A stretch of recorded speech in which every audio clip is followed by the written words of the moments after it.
Hi everyone, Evie here, the Greek goddess of great reading. Today I'll be reviewing Far From You by Tess Sharpe. Sophie Winters nearly died, twice.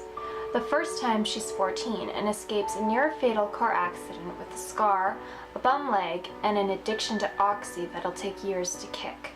The second time she's 17 and it's no accident. Sophie and her best friend Mina are confronted by a masked man in the woods. Sophie survives, but Mina is not so lucky. When the cops deem Mina's murder a drug deal gone wrong, casting partial blame on Sophie, no one will believe the truth. Sophie has been clean for months, and it was Mina who led her into the woods that night.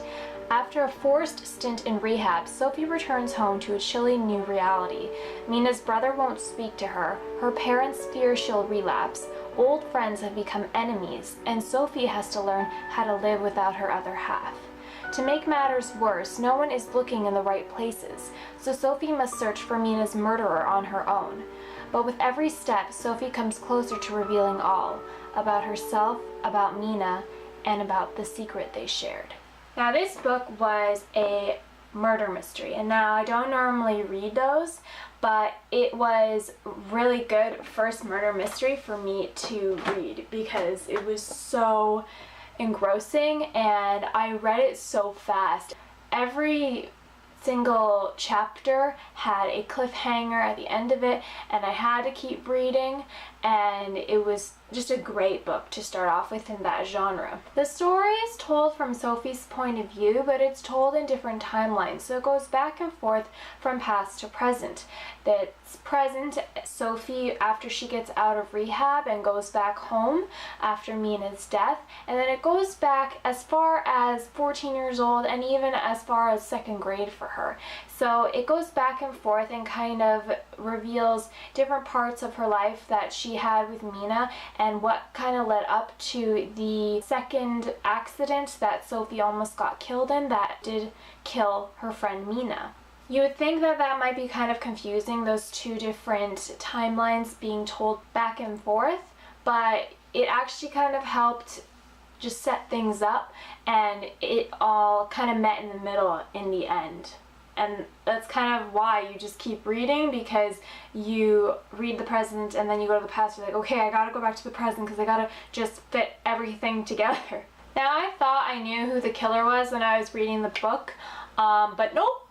I thought it was the detective who was in charge of Mina's case after she was killed, because he was also in charge of another kind of similar case where a girl in their hometown disappeared a few years before the accident involving Mina and Sophie, and he also kind of seemed to in that situation not really look in the right places and sort of dismiss the case, and he did the same thing with Mina's case. So I just thought that maybe he was involved, but nope.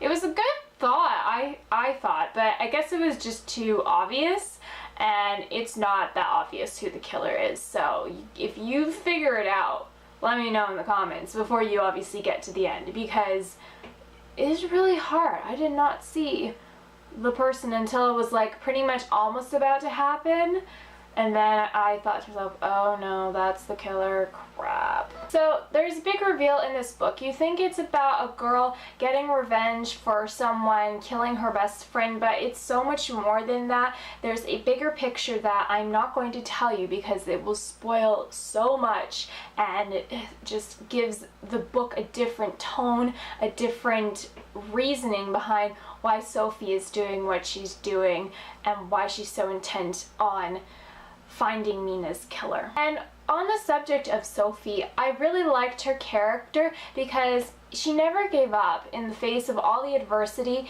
that she was put upon her by her parents not believing that she had completely kicked it, the oxy addiction, by the detective who wasn't listening to her, and she was just doing everything on her own, and she did whatever she could to get out of rehab, even lied to get out of rehab because she wasn't actually using oxy at the time. Just to get out, she just told lies and just did the steps to get out and to go find Mina's killer. She never gave up, and I like her little mantra where she just kind of, she'll say to herself in her head the days, the months that she's been clean from her oxy addiction, and I really like how she was kind of repeating that as a mantra to herself, sort of like, don't give up, you've come this far, don't give up. And I really like that about her character. So if you guys want a good murder mystery young adult novel, this is a really good one to start with because it's really exciting and gripping, and there's a lot of secrets revealed that you're just dying to find out. So go pick up Far From You by Tess Sharpe at a bookstore near you.